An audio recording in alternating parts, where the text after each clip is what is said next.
atas dakwaan Yang Berhormat Kulai, walaupun dia tak ada, saya nak sebut juga kerana membuat dakwaan terhadap Hishamuddin Hashim yang dakwanya sebagai individu yang bertanggungjawab dalam kes kematian mendiang Teo Beng Hock adalah berdasarkan andaian beliau semata-mata. Beliau memetik keputusan dalam membuat keputusan kes tersebut pada 5 September seperti berikut dengan izin. Death of Teo Beng Hock was caused by multiple injuries from the fall from the 14th floor Plaza Masalam as a result of or which was accelerated by an unlawful act or acts of person or persons unknown, inclusive of MACC officers who were involved in the arrest and investigation of the disease. Datuk Seri Yang Pertua, izinkan saya menyambung keputusan hakim dalam kes yang sama yang tidak dikongsi oleh Yang Berhormat Kulai bagi faedah Dewan Yang Mulia ini, iaitu dengan izin. Mahkamah Rayuan menyatakan bahawa such a verdict is more truthful to the statutory language and is not strictly necessarily to mention homicide expressly. Consequently, we are allow this appeal by unanimous decision. The order of the High Court and the verdict of the learned magistrate are therefore set aside. Manakala dalam perenggan 74 keputusan Mahkamah Rayuan seterusnya, hakim telah menyatakan bahawa dengan izin, it needs to be emphasized that the coming to our conclusion, the verdict is part of the investigation process. No criminal or civil liability or any specific person or persons is established.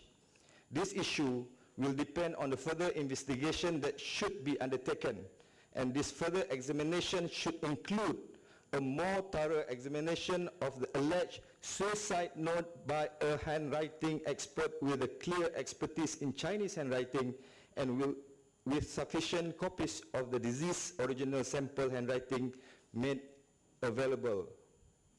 Justru adalah jelas bahawa tiada pun disebut tentang Hishamuddin Hashim dalam kes kematian mendiang Teo Beng Hock seperti yang diputuskan oleh Mahkamah Rayuan. Malahan Mahkamah Rayuan memberi penekanan kepada wujudnya dakwaan nota tulisan tangan bunuh diri untuk disiasat semula secara terperinci.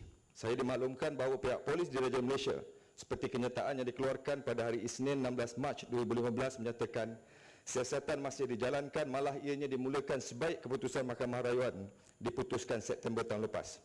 Sebagai tambahan, penemuan penyiasatan sebelum dari ini pun melalui pihak PDRM, Jawatankuasa Aduan SPRM, Inquest dan Royal Commission Inquiry juga tidak mendapati apa-apa kesalahan jenayah dan salah laku melibatkan Hishamuddin Hashim. Justru pertikaian Yang Berhormat Kulai terhadap kenaikan pangkat Hishamuddin Hashim adalah dimaklumkan bahawa ianya tidak bersalahan dengan mana-mana peraturan kerana ia adalah mengikut peraturan dan tata cara Jabatan Perkhidmatan Awam JPA, iaitu Perkeliling Perkhidmatan Bilangan 7 tahun 2010, yang mana apabila terdapat kekosongan semua pegawai yang layak dan tidak disabitkan dengan sebarang tuduhan dan kesalahan jenayah akan dipertimbangkan mengikut merit dan prestasi. Sehubungan dengan itu, Hishamuddin Hashim adalah layak untuk dipertimbangkan mengikut tata cara yang ditetapkan, memandangkan beliau tidak pernah dituduh atas mana-mana kesalahan.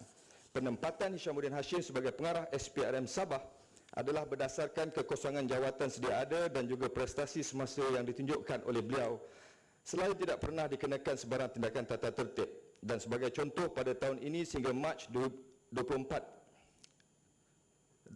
Mac 2015, SPRM Sabah di bawah kepimpinan beliau telah membuat 50 tangkapan, berbanding sepanjang tahun 2004 hanya 24 tangkapan dibuat. Datuk Seri Yang Pertua, seseorang pegawai awam tidak boleh dinafikan hak semata-mata berdasarkan andaian kerana ia boleh menyebabkan implikasi undang-undang serta dalam masa yang sama boleh mendatangkan kerugian dari segi perkhidmatan atas kepakaran yang mereka miliki, seperti yang pernah berlaku sebelum ini di mana SPRM terpaksa membayar ganti rugi atas arahan mahkamah kepada seorang pegawai selepas keputusan rayuan beliau atas tuduhan kesalahan tata tertib yang telah menyebabkan hak kenaikan pangkatnya ditarik setelah didapati tidak bersalah oleh mahkamah. Apatah lagi dalam kes Hishamuddin Hashim, beliau bukan pihak yang dituduh dalam kes kematian mendiang Teo Beng Hock.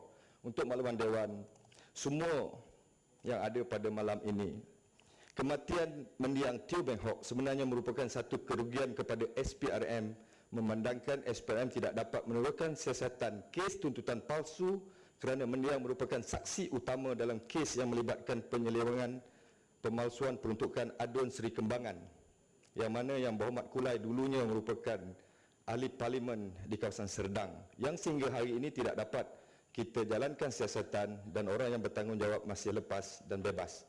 Sekian saya menggulung bagi pihak Jabatan Perdana Menteri atas titah diraja 2015. Terima kasih Yang Hormat.